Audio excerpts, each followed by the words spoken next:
Can you see me? What the fuck is that? Is Kaylee still there?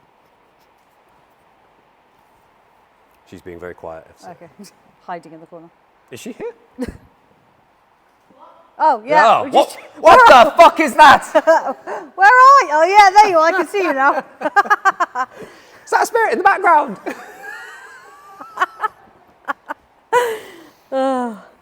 Right then.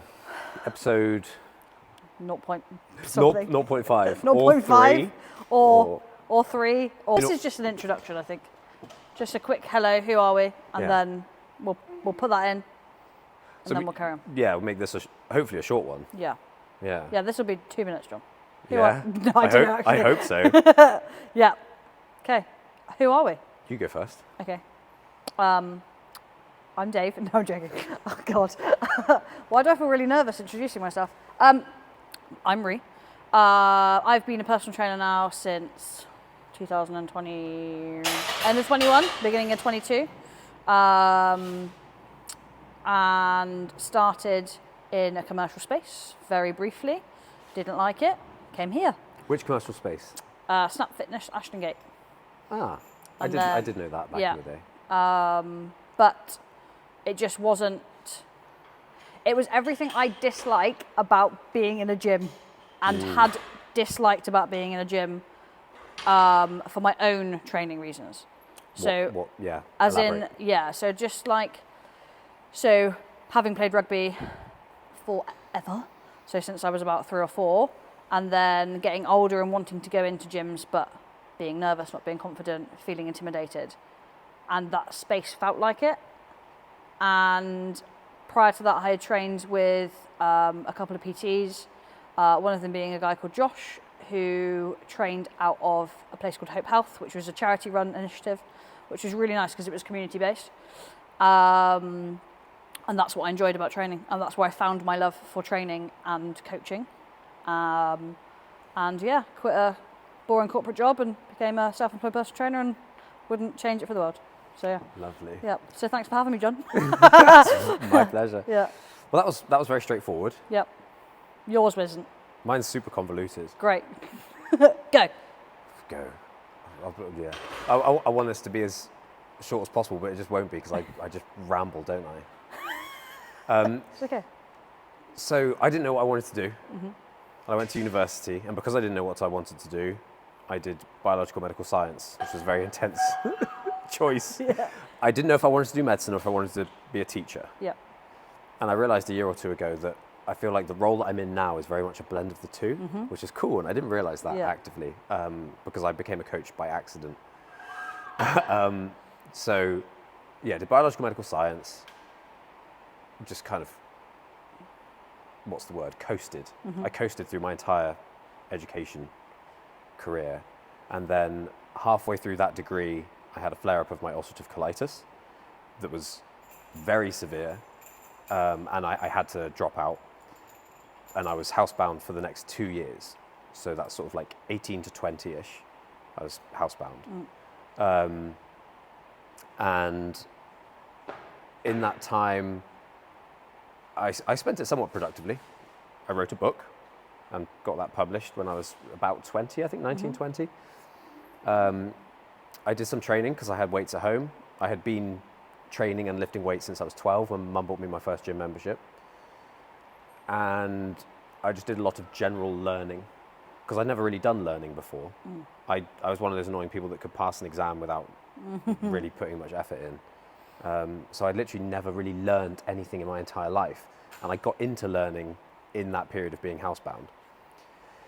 And when I started getting my life back on track, like I got a couple of part-time jobs. I did my PT qualification. That was one of the first things I did. So I could just do little bits of coaching from home because I had the gym set up at home. So I was like coaching friends and like local athletes. So some of the kids from the football team and stuff, they would come in the gym and lift weights.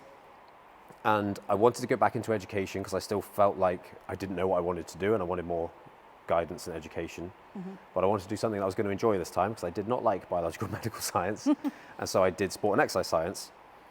And then in my third year, we had to do an elective module And I had been gearing towards sports journalism because I liked writing and I just, I liked that side of things. Yeah.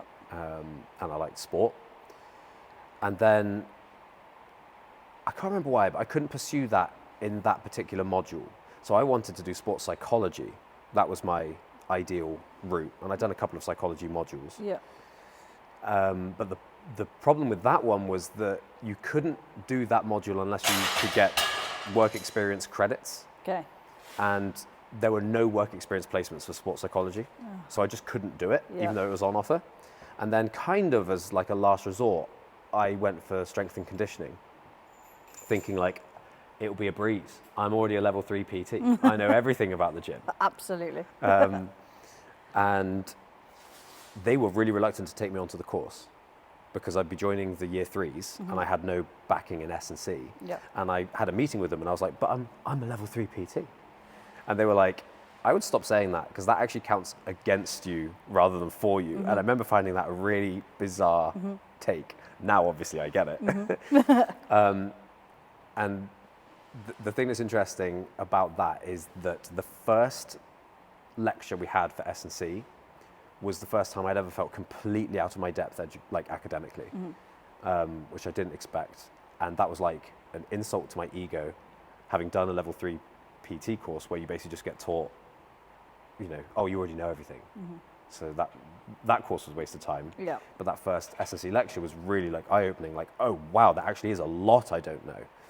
And that motivated me to actually pull my finger out and do some work. And I felt like I was just getting going by the time I got to the end of the degree. And then the opportunity came up at Bristol Bears, where they would take a coach on as an intern, and then they would fund your masters in strength and conditioning. Wow, okay. And that's how that came about. Amazing. Yeah.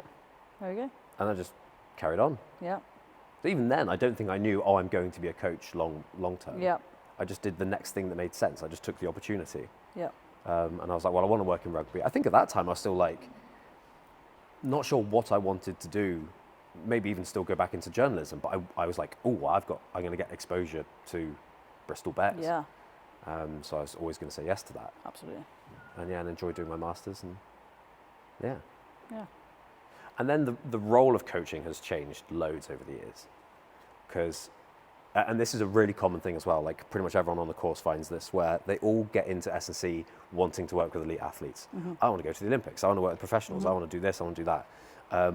And I think a lot of that stuff is like the least glamorous, least rewarding, least interesting application of that skill set. Interesting. Okay. Just my perspective. Yeah. But a lot of people end up finding that.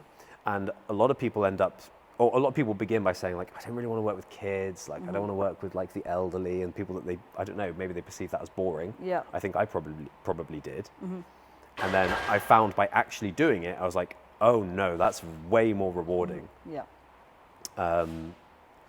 And yeah, like I loved my experience at Bristol Bears. But it definitely reinforced to me that I don't want to be in professional sport, or that I don't want to work with big groups. I want to work one-to-one. One-to-one, yeah. So I still like working with athletes. I still work with some professional athletes. But the one-to-one basis is what has captured me and kept me in this profession. Yeah, and interested in what you're doing. Yeah. Yeah.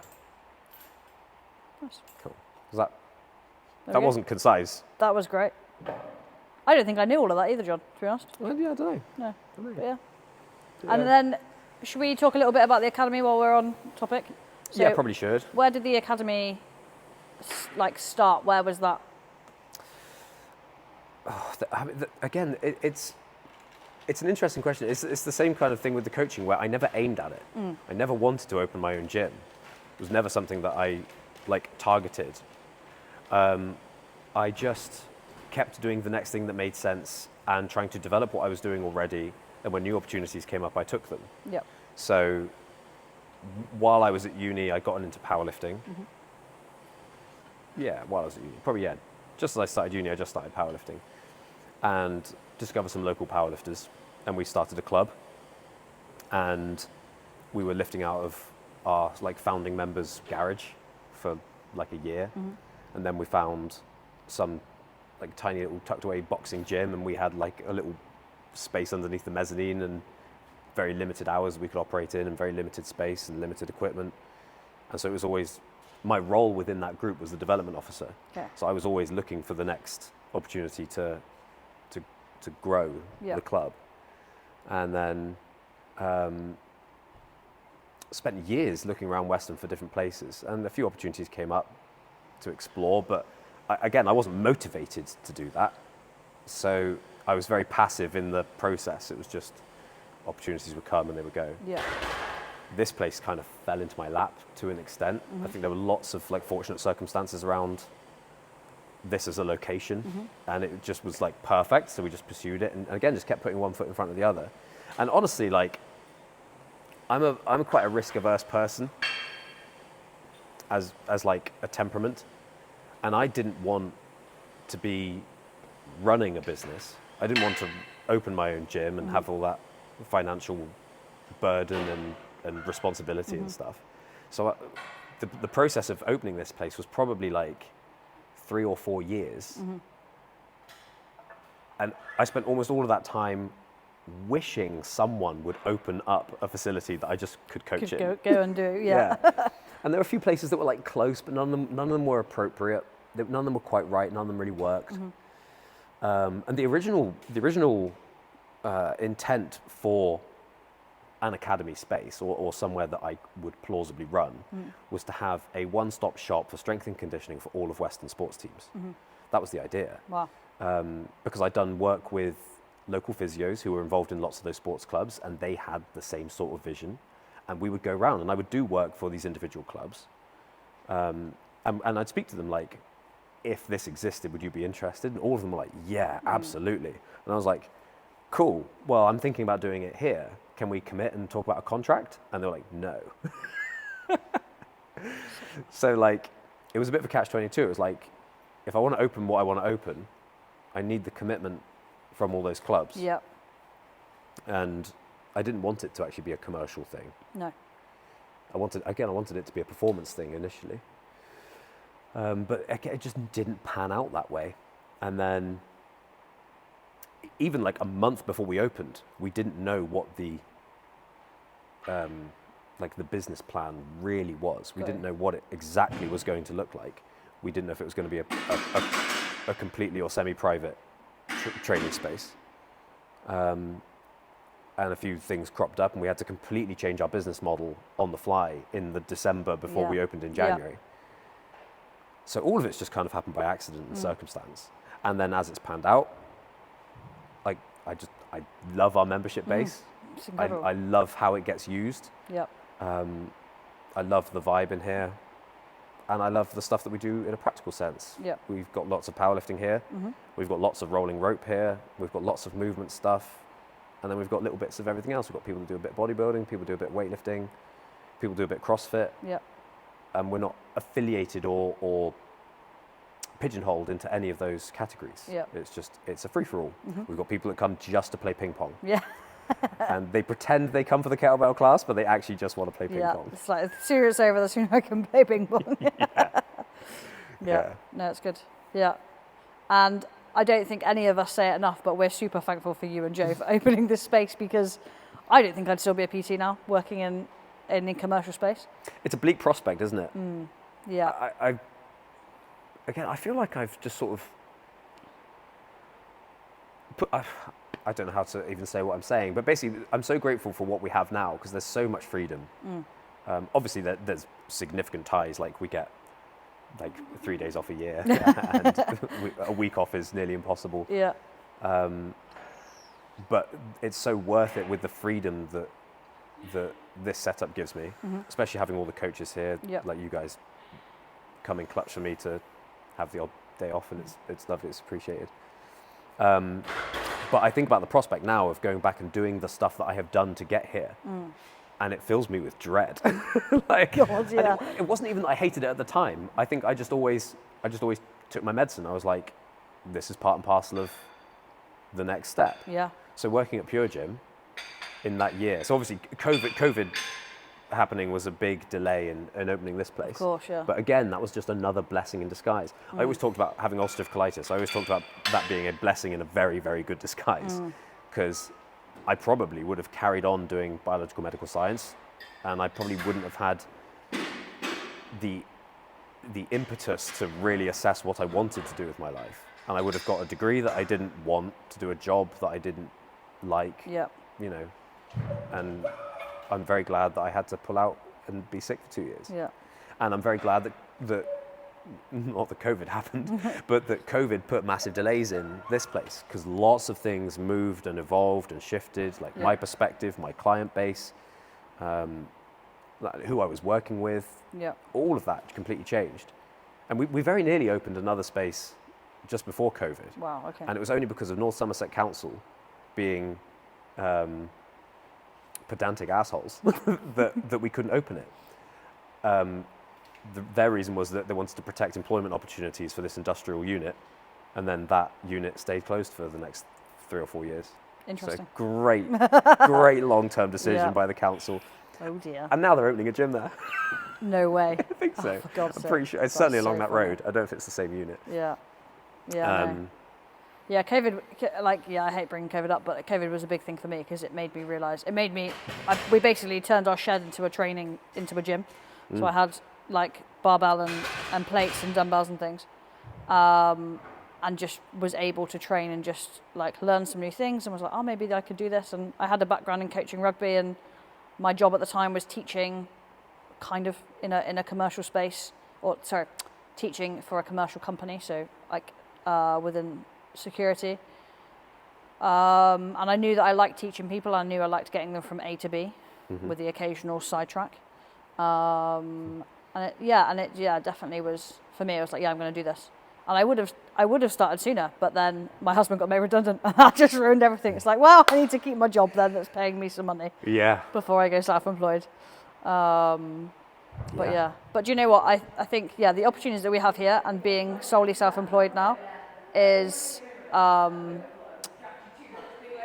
I couldn't go back and be employed by someone now. No, or I know. go and be employed in a commercial space, because I think I would just be too limited.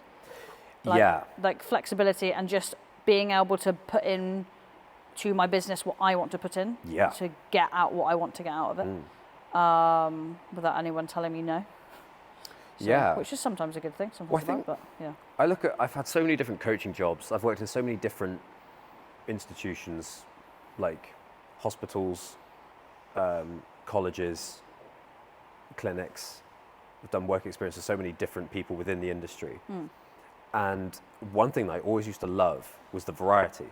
So I do 2 hours here, and I drive to Bridgewater, do 2 hours there, and I drive to Taunton, do 2 hours there and back. And I loved flitting in and out of all of those institutions, because I would get there and every single person who was working in those places was jaded and hated everything to do with it, and the politics and the faces and the monotony. Wow. And I could see all of it, but none of it bothered me, because I know I'll be gone in 2 hours, and I would flit out. Yeah. And so I got the job in Pure Gym because of the COVID pandemic. It meant that where I was coaching before was unsuitable for a number of different reasons, but COVID was a big catalyst in that. So I got the job in Pure Gym, and obviously you have bosses, and I knew I was subservient to the whims of my managers and stuff, but I never saw them as my boss, because I knew that I was there temporarily. Yeah. I knew, like, I'm going to be gone in a year, Stopgap, yeah. and I know I'm opening a bigger and better thing down the line. It was funny, when I joined Pure Gym, they make you do a business plan. And I remember I got asked in the interview, do you have a business plan? And I was like, yeah, I do. And they were like, can we see it? And I was like, no, it's mine. And they were like, we need to see it. And I was like, why? Can't you just employ me? And they needed to see it. And it was bizarre. I said, I'm not going to show you my actual business plan. And they were like, okay, we've got a template that you have to fill out in that case. And it was like, how many members are you going to speak to on day one? Oh, God. How many of those members are you going to convert into paying clients? And it was like, well, I don't know, some, and then as many as possible. And like, I don't know. Brilliant. I'm just my business plan was, I'm going to wing it. I said that actually to the guy. I was like, I think I refused to do it in the end. I said, I'm not just going to write an arbitrary number down. Yeah. I'm going to come in and I'm going to be good at my job and I'm going to be friendly to the members and then we'll see what happens. And if it doesn't work, I will quit. But I think it will. And it did. And it did. Yeah. And yeah, but I knew, I wonder how long I would have tolerated Pure Gym if I thought that was where I was going to stay. Knowing I was going made it much more tolerable. Yeah. But yeah, the thought of going back now, like if a bomb hit the academy and I had nowhere to coach, I wonder what I'd do. It's hard to imagine. Because I drove past there the other day and I remember thinking, God, imagine driving into there at like 5:45 No. to go and do a toilet clean and a gym reset and then Yeah. coach a burn it class. Oh, Disgusting. yeah. No, thank you. No, not my idea of a good time. No. No. Yeah, so thanks for that. We don't do spin here, by the way, guys. We have a spin bike though. We have one spin bike, but you won't get anyone sat up front telling you what to do. No, God. no. Yeah, no. Oh. In terms of what you do coaching practically, you should talk to some of that.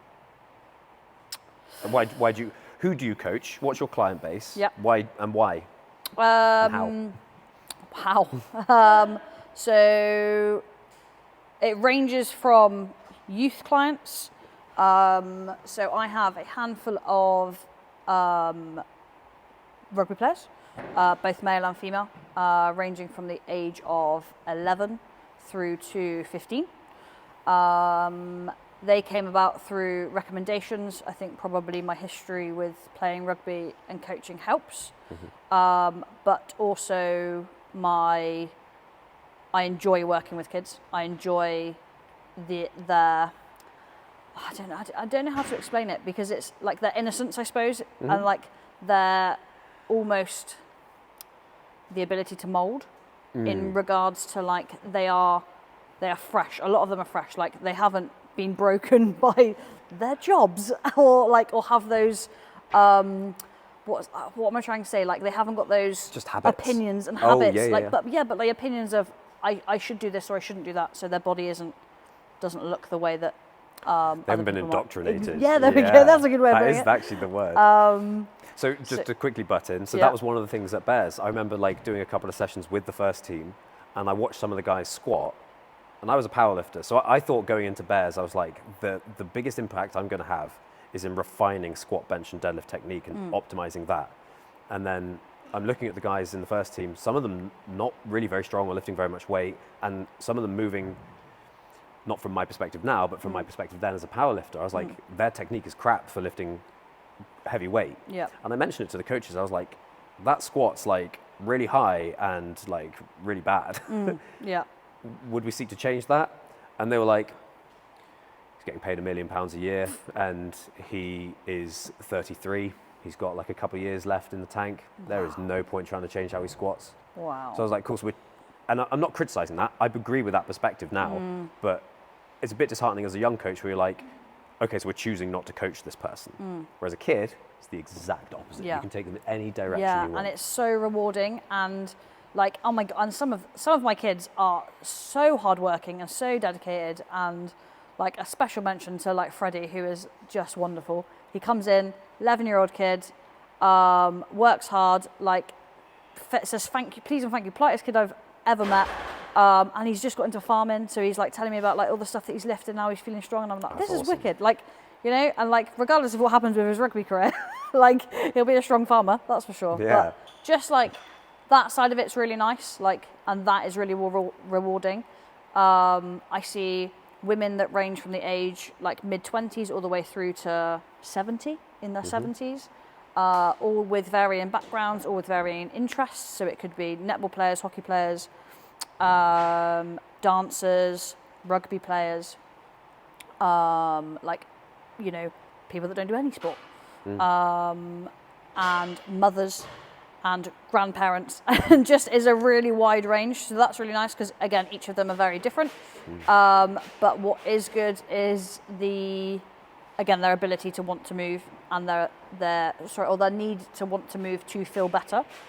And that is really beneficial because it just means that for me, they buy into what I'm trying to coach It's them. movement. Yeah. They're not saying, I want to build as much muscle as possible in 6 months. Yeah. And then I've got a handful of guys that I work with that is, a lot of their stuff is mostly strength, like so feel stronger, trim down a little bit, but also when we move away a little bit and we go into the model of movement, and they're like, oh yeah, that feels good. And again, they complement each other. So like, they really do. Yeah, like working in with both spaces. So yeah, it's I've got a broad range of clients.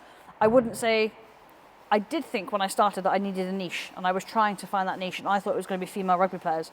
And how wrong was I? Because I think I would be bored if I just worked with female rugby players all the time. Yeah. But having this wide range and of clients, and yeah, just every client moves in a slightly different way, and it's just trying to. They all give you a different perspective, don't they? Yeah. And so I'm a fan of the saying that, let's get it right, philosophy is the biography of the philosopher. So your lived experiences will colour how you see the world. And I think this a lot when it comes to coaching, because I've had this a few times where I'll put a post up online and I try to make it as broad as possible, but I still know that I'm speaking about or to a very specific set of people, even if it's a broad specific set of people, so people with back pain. And then I'll get a comment from someone maybe disagreeing or just on a slightly different edge of the perspective. And I'm like, right, they're saying that because of this lived experience. And so they're seeing one group of people all the time. So you get a lot of specialists basically. Yeah. And they think everything's like this. The same, yeah. And then you work with someone else from a completely different background, you realize like, oh, it's the opposite of what I thought was true for this person. And again, this is why the model exists, because it's a human model that is applicable to absolutely everyone. And it's about identifying the unifying characteristics of everyone and acknowledging that there's no room for anomalies. An anomaly is just the admission that your model is incomplete. And so you need to find a model that has no anomalies, because everyone's just their own individual expression of fundamental principles that do not change. Got it. That makes sense? Yeah. So yeah, having a wide range of clients is really important. I knew that from the get-go. So when I did my degree and we had a work experience module, I chose everyone around me who was doing SSC, they were all trying to get placements in sports clubs. And a lot of them were saying like, God, there's just no opportunities out there. It's really difficult to find one.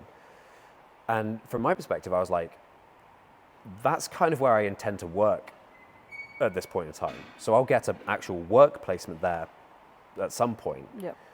I want to flesh out my holistic understanding of what we're trying to do as much as possible before that happens. So I did my work experience with a physiotherapy clinic. And that was one of the best decisions I ever made. I learned tons and saw so much stuff there that I would never have been exposed to if I hadn't had that, I guess, foresight or insight. Yeah. And I remember presenting, because you had to present why you picked your work experience placement. And I said what I just said there, which is that I saw rehab and training as the exact same thing, just at different ends of the spectrum of capacity. Right. So whatever you're doing, whether you're meeting someone who's horribly injured or you're meeting someone who's just trying to get 1% in performance improvement, you're meeting an individual and then you're trying to improve their physical standing in the future. Yeah. Right. Yeah.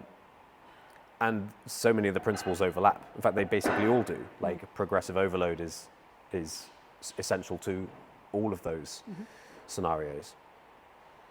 And yeah, I guess working in the physiotherapy clinic, it was eye-opening working with people who were very limited, because I've been working with athletes, and suddenly you work with someone who can't walk. That's super eye-opening. Like, why can't they do this thing that so many people take for granted? Yeah. And then the other eye-opening thing was working with people who are completely fit and healthy, but they have this really stubborn problem. Why is that problem there? And it was kind of eye-opening in the sense that I wasn't seeing a lot of explanation as to why those people were so stuck.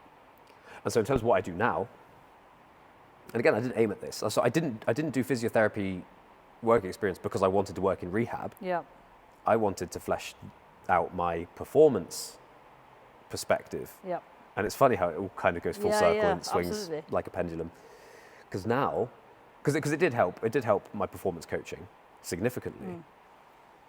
And then now it's organically moved back towards a more rehab perspective. And people see me, I said this when I was at Pure Gym, I'd like to sell myself more than this, but my best niche within the industry is a really good last resort. Because I work with people who are stuck. Yeah. So, and that can be for anything. It can be, I've been working with this coach and my bench hasn't moved in 2 years.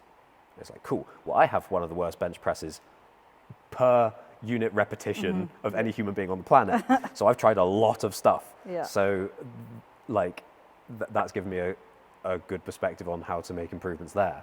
Or I work with someone who's stuck. I've had back pain for 10 years, 50 years I've had back pain, some of them. Gracious. And they've seen everyone, and no one's, not that no one's even been able to help, no one's even explained why they're in pain. And that's one of the best parts of the job. Almost as good as actually fixing the problem is the optimism that you can give people when you can actually explain something to them. Okay. Yeah. There's one word that comes up. I had a consultation yesterday, and there's one word that's on my bingo card that I wait to hear, because I hear it in every first-time consultation. Oh, okay. The word is resonate. Oh, okay. Because without fail, I speak to people who are stuck, Yeah. and I'll talk them through my model and my perspective. Even if I haven't seen them, sometimes it's over the phone. And without fail, they always say, what you're saying is resonating with me. And I'm like, yeah, because it's using fundamental principles to explain why you're in the situation you're in, Yeah. and then how we reverse engineer that. Yeah. Because so many people just hear stuff that's paradoxical. I'll talk about my friend, Emma. She came to see me because she just had pain all over her body. Maybe I mentioned her in a previous Not too sure. podcast. She had lost weight for her wedding, so Yeah. she can lose weight. But Yeah. she, in the process of doing that with traditional exercise, she had developed so much joint pain that she had to take daily naproxen just to go for walks on her honeymoon. Yeah. So I did mention that. didn't I? Yeah. So she has a few other ailments, and she was seeing her GP. She was getting headaches, and she was feeling like a lot of muscle stiffness, but wasn't sure why. But she said that she didn't want a physio because she was coming to see me for that stuff, Yeah. and she knew that we would get it under control. But she got a hospital referral, and it didn't say what department it was, so she just turned up and then found out it was orthopedic physio. And she's seeing this physio, and she's like, well, I'm here now, I might as well have my examination. And it was the senior physiotherapist in the department as well. And they're doing the assessment, they're like, oh, you're hypermobile. And she's like, yeah, no, I know. And she said, right, in terms of why you're stiff, here's my explanation. You've obviously lost some range of motion. Despite still displaying hypermobility, you've lost range of motion. And I was like, okay, but I'm doing more movement now, and I'm like fitter, healthier, stronger than I have been in like 10 years. So I don't know that that's necessarily correct. Why do you think that would be the case when I'm moving more now? And the physiotherapist said, it's probably just normal age-related deterioration. And Emma's 35. So you hear stuff like that, and you're like, well, that doesn't resonate with me. Yeah. It doesn't make sense because it's bullshit. Yeah. So when you can give people other explanations, Yeah, it's useful. it's useful. Yeah, that's definitely one thing I'd like to get better at. And I think that comes with learning and experience. Because I think, like I've said before, is that I can see what I want to do, but it's just being able to explain it in a way that makes sense to other people. So that they buy in from the get-go. They buy in from the get-go, Yeah. yeah. Because we mentioned this, how it's useful, once you can get people to feel what you're doing, 100%. then the buy-in's there. Yeah, But sometimes you've got to get your foot in the door with an Yeah. explanation. So if you're having a phone consultation, yeah, and you're like, right, this is how I see things, how does that sound? Yeah. They need to be like, yeah, I get why that's going to help me. for sure. Yeah. Yeah. And I think it also helps, like, having, probably similar to you, is like, I don't advertise for clients. I'm not like saying, by the way, I've got this available. It's coming from word of mouth, because the people that I work with go, Rhia's helped me with this, or Rhia's made improvements on that. Yeah. Like, actually, why don't you try and see it? And it's probably similar to you, is that you're getting a lot of your clients through word of mouth. Like, And I think that's half of my clients now are the parents of my clients Yeah. 5 years ago. Incredible, Because yeah. they're like, all of this stuff that we do, I think this would work for my dad, who's just had a stroke, or he's just Yep. had a fall, or he's just broken his leg, and he's like, would this help his balance? I'm like, yeah, it would. Yeah. And it's the other really funny thing about that is that those people stay in a contemplation phase for a long time. So I'll have like a client or a member say, I've given your number to my dad, and he's going to call you as soon as possible. I won't hear anything for 9 months, but then eventually they'll get in touch. And I always find, and I find this with other people as well, I find this with young people, they think about working with me, but they don't do it because of a preconception about what we're going to do. And the most common one I hear from older clients is, I just don't really, I get the idea of being stronger, but I just don't want to like max out my deadlift. And I'm like, I'm not going to do that. Yeah. And that's the thing, is that this model is completely scalable. So there are so many people for whom squatting with a barbell on the back is inappropriate. And they then think that they've got no option. So they go to their GP and they're like, why is my knee hurting? And they're like, well, because you need to get stronger. How do I do that? Squats. That really hurts though. Yeah. And they're like, what do I do? And there's always a scalable option with what we do. Yeah. I have a client that I'm working with at the minute who's a guy who doesn't enjoy squatting, finds squatting hard, but was told that he should squat essential for weight loss. And I was just like, okay. And we did one session of with barbell safety squat, and he was like, this is uncomfortable, it's not great. And I was like, that's fine, it's good for me to see. We do front foot elevated pendulum swings with the squat and the turn, and he has no pain and no issue, and he feels way more stimulus in his legs than he would have ever done doing a barbell back squat. Yeah. With like a 6 kg kettlebell and his foot on a box. Yeah. Wild. Yep. Like, it's incredible. So, yeah. Well, we talked about Crystal being one of the best athletes that we've seen in here. She still like can't really do a barbell back squat. I know that's like, yeah. I imagine there'd be people listening to that who would say, well, that disqualifies her from being a good athlete. But I'm like, yeah, but she can run and jump and turn and like dance and shift and she can throw a ball, she can like swing a golf club, and she can do everything else. It's just that sitting into a deep squat is awkward for her. She can sit into a deep squat, but she can't maintain tension at like sort of just below 90 degrees at like a parallel squat. Yeah. And it just feels bad for her. And when she does it, she feels like a bit hip impingy. And I'm like, well, then let's just not do that. And we do everything else. Yeah. And we've built tons of muscle on her frame in the last few years. Yeah. Tons of strength. And we've never touched a back squat in any meaningful way. Yeah. Like, I think we put 30 kilos on her and she was like, this feels horrendous. I'm like, okay, well then we'll do some other stuff that's much more stimulating and much more accessible for you. Yeah. And there we go. So yeah, and we're going to get into a bit more. Yeah, we are. We'll talk some more stuff. Yeah. Cool.